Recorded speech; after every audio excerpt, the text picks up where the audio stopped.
Well, here we go again. Radio Entrepreneurs. We're talking to entrepreneurs and business leaders across Massachusetts, the Northeast in the United States.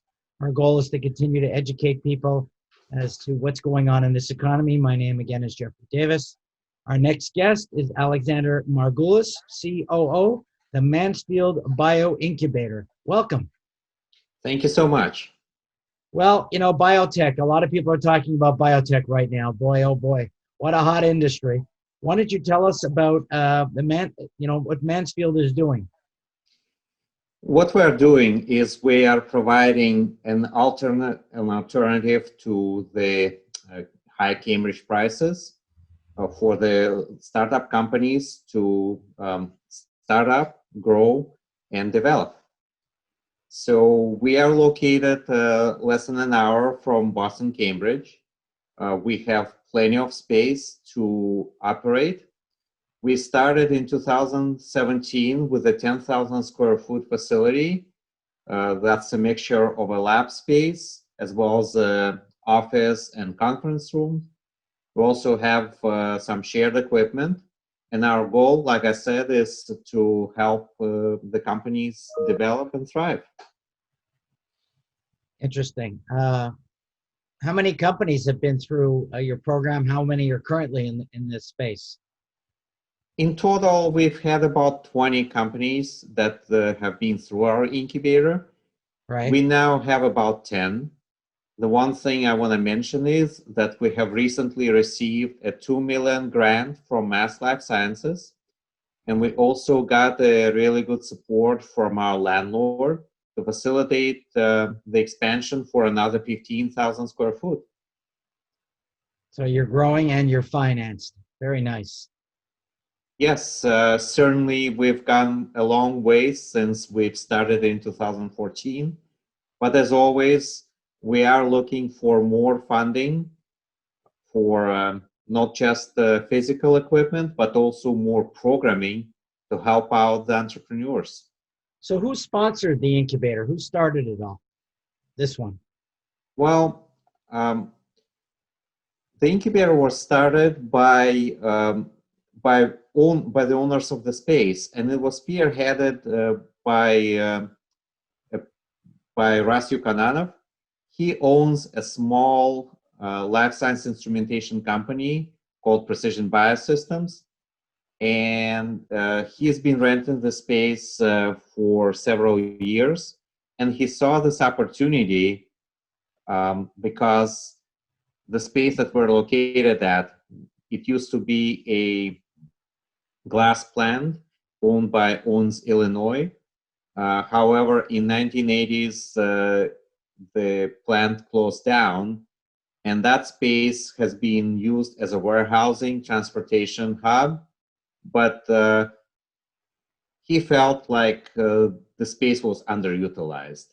So he pitched an idea to the owners of the space to convert it into a biotech hub. And we decided to start small with the 10,000 square foot incubator.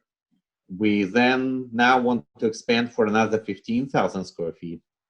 And there is also an initiative called Biodiversity to build for up to 1 million square feet of lab and manufacturing space for both early stage and later stage companies.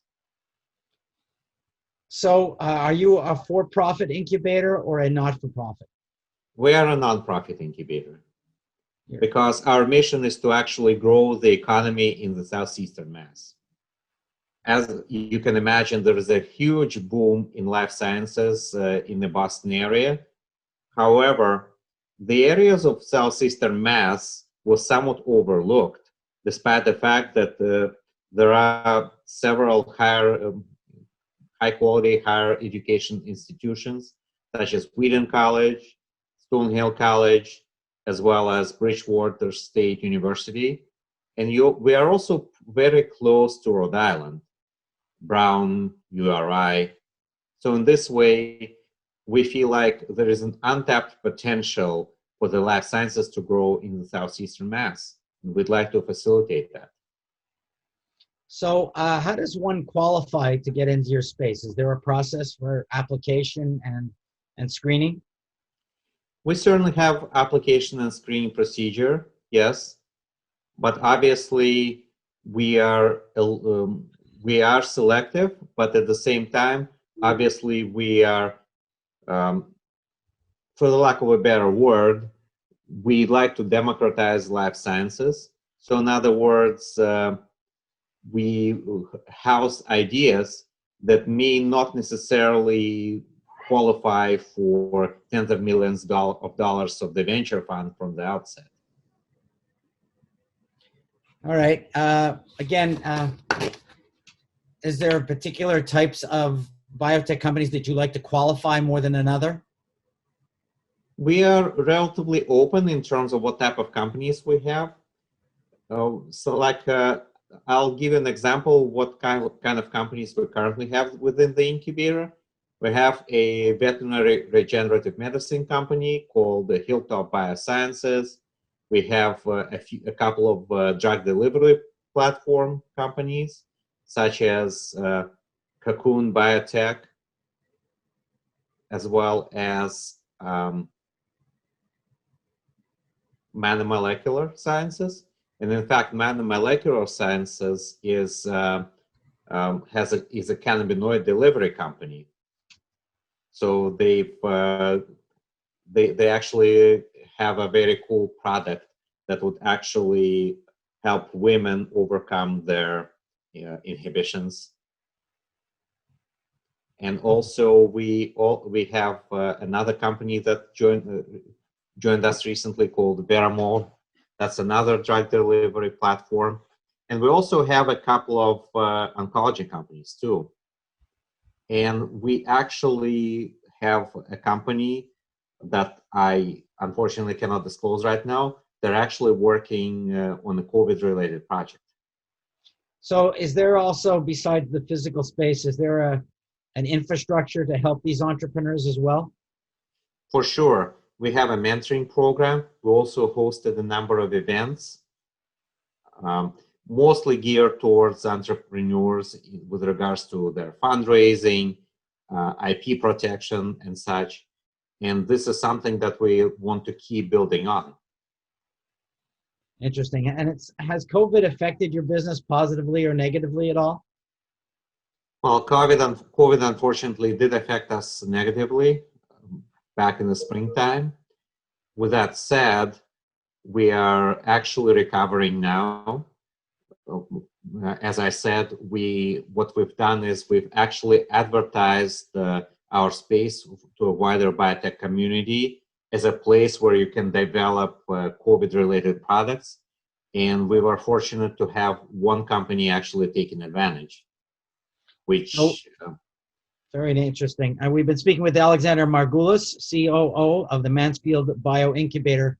Alexander, if someone wants to find the incubator, how would they do that? They can go to www.bioinc.org, or they can contact me, alex.margulis@bioinc.org. Well, thank you very much for being on the show today and continued support for these companies. We know how important it is. And we're very interested in hearing more stories and having you come back maybe with some of the companies that you're sponsoring. Yes, thank you so much. I'll remind everybody that this is Radio Entrepreneurs.